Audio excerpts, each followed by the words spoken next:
คน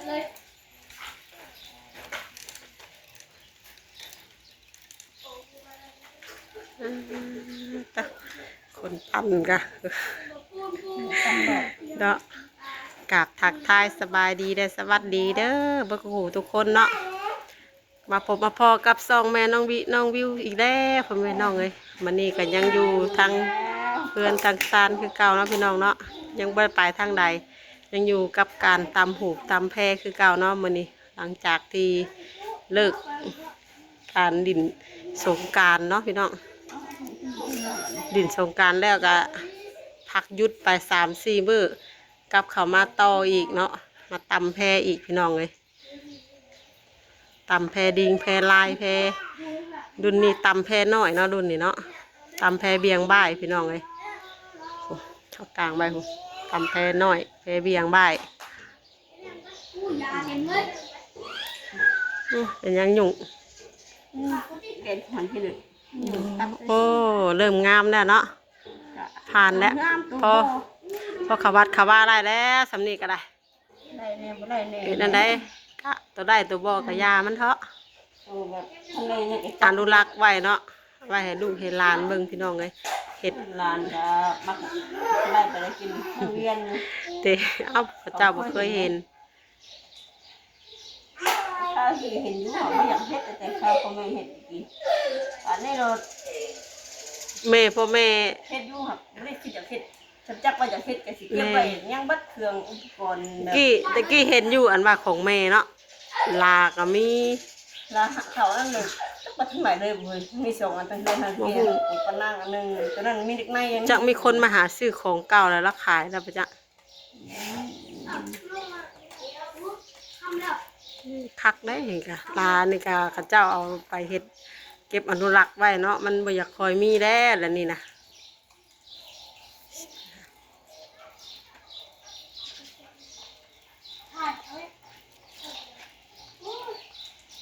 คักอันนี้คักบ่ล่ะเอ็ดนะยังเกาะเฮ้ยคำถวยแม่ห้องอีลูกพี่อันเล่นบ่ นี่บ่แม่ห้องอีลูกพี่อันเล่นขึ้นนะคำถวยของผู้เฒ่าเด้ตะแม่นั่นน่ะดึงขึ้นดิแม่ห้องอีลูกพี่เล่นขึ้น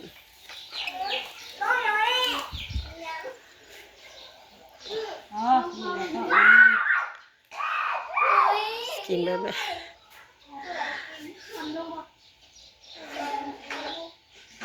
ทำไมกันเต้ผมไปเบิ่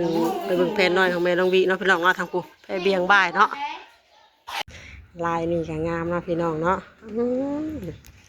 งามเนาะพี่น้องเนาะลายแบบลายสีส้มปนกับสีฟ้าอ่อนเนาะมื้อนี้ตำงามในว่าแบบเดี๋ยวไก่แห้งคักงาม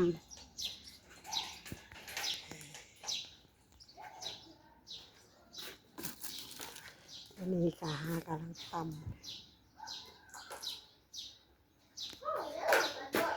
ำนะพี่น้องหาไว้เพย์2ว่า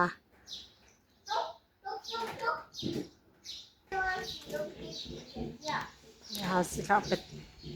ตำต่อเนาะไหนดอกเอิ้นไหนมีหยังเอิ้นหยังกวกๆอยู่เนี่ยวันละเบิ่งมานี่กระดาษโอ้ยหอบมาพี่เนาะพี่น้องหอบมาไว้อยู่ข้างกองท่านบัดนี้มันลบฝนเอามันจะข่าวในดิเด็กหาจกอีกเป็นตายแพงแค่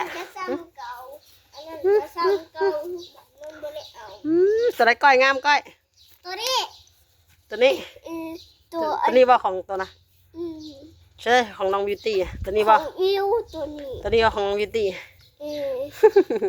ของบิวตี้มันดูดนุ่มของน้องบิวตี้นี่ก็เลือกคือเราได้น่ะดอกสีบิ๊กนะไปพุทธแม่ไปใช้สันนี่แม่น้องมาไปหากินแล้ว อันนี้ของน้องวิวบ่อันนี้ของน้องวินี่ของเอ้ยวิอันนี้ของน้องวิวตี้ไทยของโตอันนี้บ่ดับเบิ้ลนี่แม่น้องวิแจกมาให้ลูกหลานเนาะพี่น้องเนาะผู้ละโตมี6 โตกะไอ้สิปะให้แม่มันเลี้ยงแค่ตัวเดียวเนาะนอกจากนั้นก็สิให้คนเบิดพี่น้องเลยนะมีลูกมาอยู่6 โตก็สิให้แม่มันเลี้ยงเองอยู่ตัวหนึ่ง นิ้วก็เอา นี่ก็อันนี้ของใส่จิเมนแต่ตัวนี้ไปจักจงไปให้แม่เลี้ยงของน้องวิตตี้นี่ก็ของน้องวินี่ก็ของป้ากับลุง ก็เดี่ยงเนี่ย นี่ของน้องก้อยนี่ของไอ้ปู ต้องก็เอาไปด้วย หมดเลย แจกแบ่งปันกันเลี้ยงเนาะพี่น้องเนาะเลี้ยงลายโตรายการ บ่เอาหรอก ข้าวน้ำจ้ำปลาบ่กุ้มอยู่กุ้มกินมันก็เลือกของอยู่ของกินอีกได้แม่สิข้าวเปล่าก็บ่กินอีกเกลือย่างไปแล้วแพงขึ้นนะขึ้นหนูแฮ่ก่อยขึ้นหนูแฮ่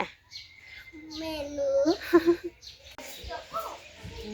พี่น้องเนาะเห็ดว่าตัวนี้จบไปแล้วพี่น้องเอ้ยนี่ก็ว่าหนึ่งเนาะเห็ดเป็นกันไว้งามมาพี่น้องว่านี่ได้เรื่องเลยงามสีหูทรงตาดีแนมไก่ก็แห้งงามยิ่งแห้งงามแท้นี่หงก็ดีเนาะนี่เนาะโดยน้ำปั่นนะใช่วันดีมาเรื่องกันเนาะ มาแล้วห้อยแล้ว พอกับน้องบิวตี้แค่เฮียอีกแล้วเนี่ยไรอยากกินน้ำปั่นได้เดี๋ยวแม่เอาเงินให้ไปซื้อลูกเด้อไปซื้ออยู่บุญเด้ออยู่ใช้บุญเด้ บุญนี่แหละคือเอาเถอะ ใช้อยากได้เงินไปซื้อน้ำปั่นกินนุ่มบ่ ลง กินนุ่ม ไหลเลย กินนุ่มน้อยเป็นยังคือบ่เอานุ่มใหญ่ เอาเลย ยัดกินบ่เบิดบ่โรยดอกว่ะพ่อนให้แม่เบิ่งก้อนบาทหนึง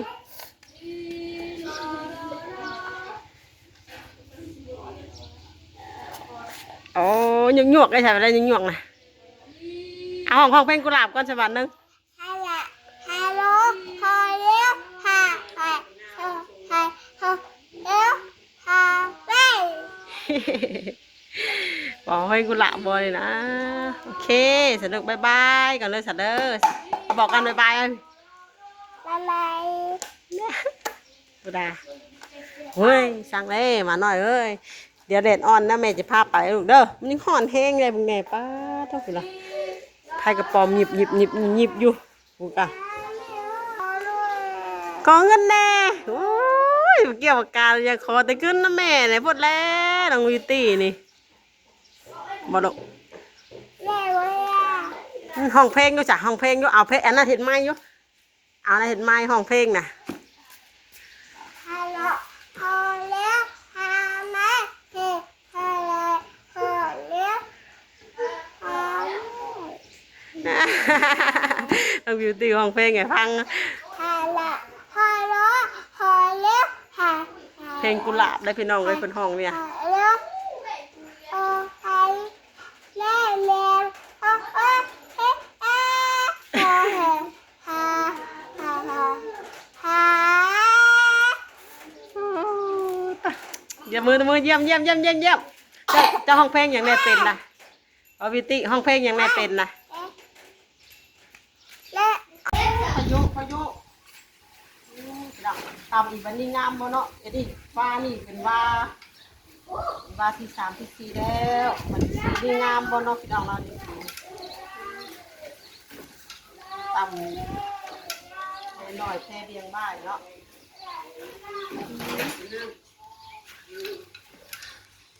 ไปลมพายุมาเลยดีกินนี่เดี๋ยวเราไม่เอาดีตำเนาะ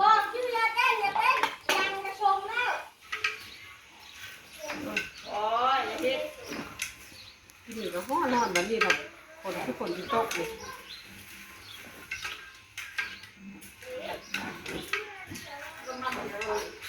ลงมาบัดเดียวเลย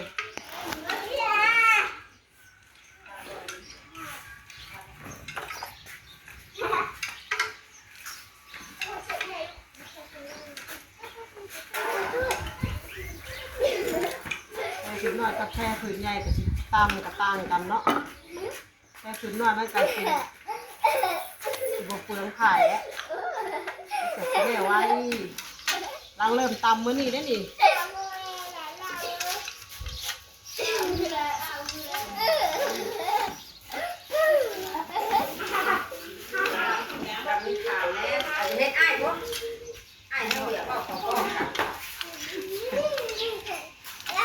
ขี้นจะเอาว่าผืนนี่มักอยู่ว่าผืนมักอยู่เลยสิเอาให้จ้ะ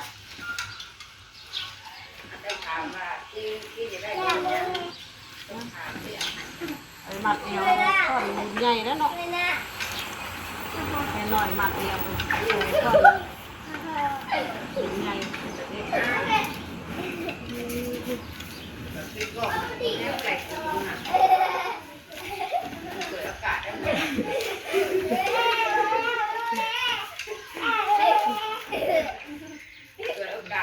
อย่าเฮ็ดเฮ็ดตาเนาะอย่าเฮ็ด พี่น้องเนาะตำแพน้อยตัวนี้เซิงขาวแล้วก็แคบไอ้สีทองไอ้สีไอ้ม่วงซับขาวเนาะงามอยู่เนาะลายเนาะลายอย่างก็ เติมขาวแบบลายขาว ลายขาวกับอันนี้มันกะงามไปอีกแบบคนละแบบเนาะแต่ว่าพื้นนี่เขาสิเอาแค่2 สีเนาะเขาสิลองตำแบบ2 สีแน่3 สีแน่เนาะพี่น้องว่าตัวใดมันสิขึ้นสิงามแตกต่างกันงามคนละแบบคนละพื้นคนละแต่ละพื้นเท่ากับสีสลับเปลี่ยนกันไปเนาะนี่อันนี้มันก็สิงามแบบ2 สีเนาะแล้วก็อีแบบ2 สี3 สีเนาะเนมไก่เนมทางข้างทางไก่งามพระถือลงวัดลงวาเนาะไปบุญไปศีลกะโอเคเนาะพี่น้องเนาะกะคลิปนี้ก็ประมาณ3นี้เด้อพ่อพี่น้องเอ้ยแม่น้องวีก็ขอตัวลาไปก่อนแล้วเนาะเดี๋ยวพบพ่อกันในคลิปต่อไปเนาะคลิปนี้ก็ขอกล่าวคำว่าสบายดีทุกคนเด้อ